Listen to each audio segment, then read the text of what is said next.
আসসালামু আলাইকুম, কেমন আছেন সবাই? আশা করি সবাই ভালো আছেন, সুস্থ আছেন। আলহামদুলিল্লাহ, আমরাও খুব ভালো আছি, সুস্থ আছি। সোনালী রান্নাঘর অ্যান্ড ব্লগ চ্যানেলে আপনাদের প্রত্যেককে স্বাগত জানাই।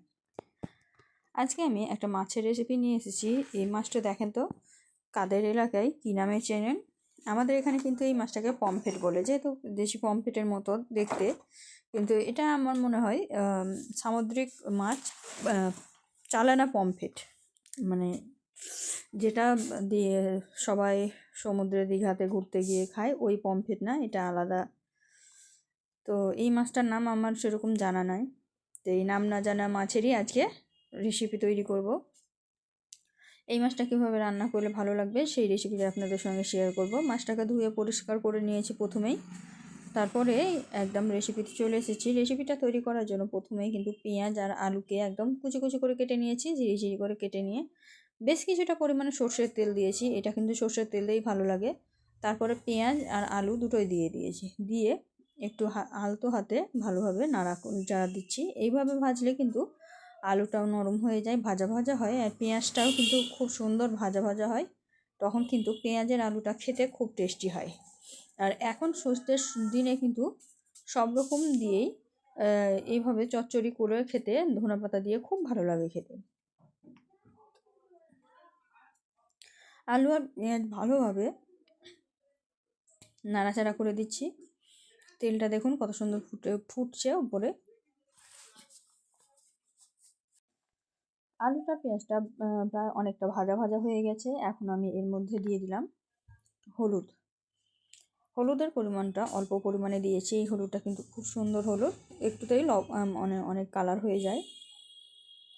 ভালোভাবে নাড়াচাড়া করে দিয়ে এখন এখানে দিয়ে দিলাম জিরা ধনিয়ার পাউডার, দিয়ে দিলাম লঙ্কা গুঁড়ো আর স্বাদ মতো লবণ। যেহেতু মাছটা চচ্চড়ি হবে তাই খুব বেশি লবণ দেওয়া যাবে না, ঝোল হলে একটু বেশি দেওয়া যায়, কিন্তু চচ্চড়িতে অল্প পরিমাণেই দিতে হয়, তা না হলে কিন্তু খুব বেশি লবণ হয়ে যায়, তখন আবার খেতে ভালো লাগে না।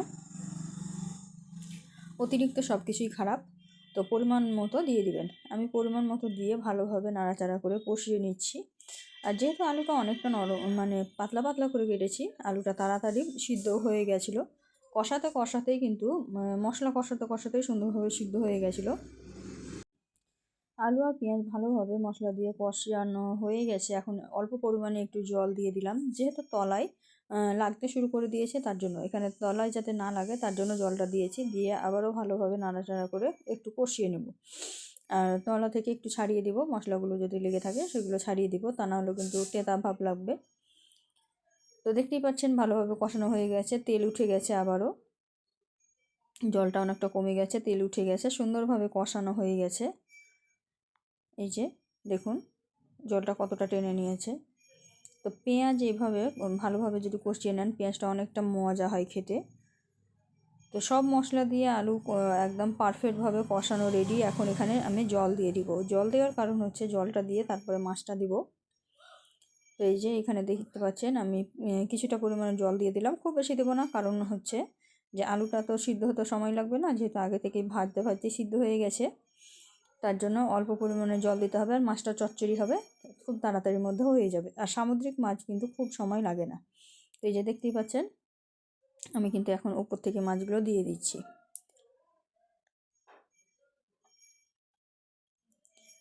মাছগুলো আমি একে একে সাজিয়ে দিচ্ছি। এখানে 4 পিস মাছ ছিল, আপনারা চাইলে কেটে ছোট করে নিতে পারেন, আমি ছোট করিনি, বড় বড় অবস্থাতেই দিয়ে দিয়েছি। তো 4 পিস মাছ আমি কড়াইয়ে বসিয়ে দিলাম। এখন একটু সাইড সাইড করে মাছগুলোকে অ্যাডজাস্ট করে দেবো, যাতে মাছগুলো সম্পূর্ণ জলের মধ্যে ডুবে ডুবে যায়। তাহলে চচ্চড়িটা হলে মাছের মধ্যে সুন্দরভাবে লবণ হলুদ সব কিছুই ঢুকবে, আর খেতেও কিন্তু ভালো লাগবে। এই যে এইভাবে একটু নাড়াচাড়া করে আশেপাশে আলুগুলো সাইড করে দিয়ে মাছগুলোকে একটু সাঁতার কাটছিল সেখান থেকে ডুবিয়ে দিলাম। এই যে ডুবিয়ে দিলাম, আর দেখুন কত সুন্দর হয়েছে কালারটা।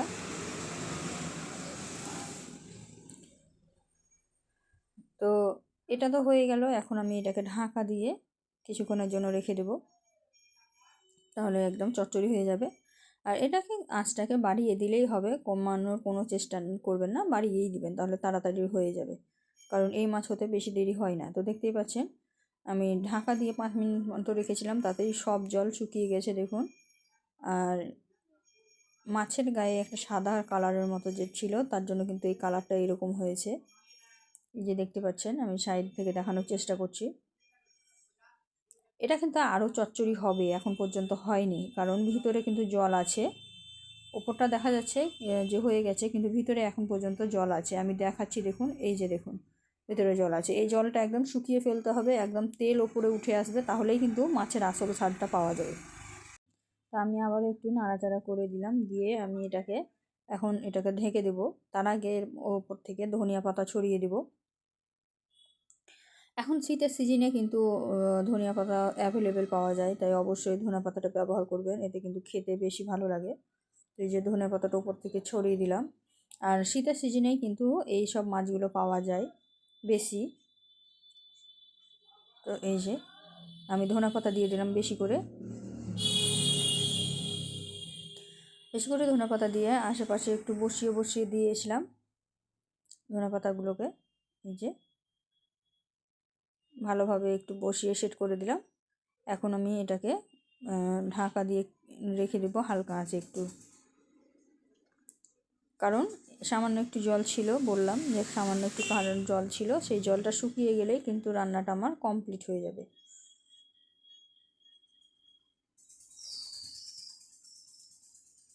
এই যে চারিদিক থেকে ধনেপাতাগুলোকে আমি একটু সাইড করে ভরে দিলাম। আর এই যে দেখুন কত সুন্দরভাবে মাছটা রেডি হয়ে যাচ্ছে। সাইডে দেখুন তেল ছাড়তে শুরু করে দিয়েছে। তো মাছটা কিন্তু আমার হয়ে গেছে। উপরে ধনেপাতাটা একটু কাঁচা কাঁচা আছে, এই কাঁচা কাঁচা থাকলে ফ্লেভারটা বেশি সুন্দর আসে।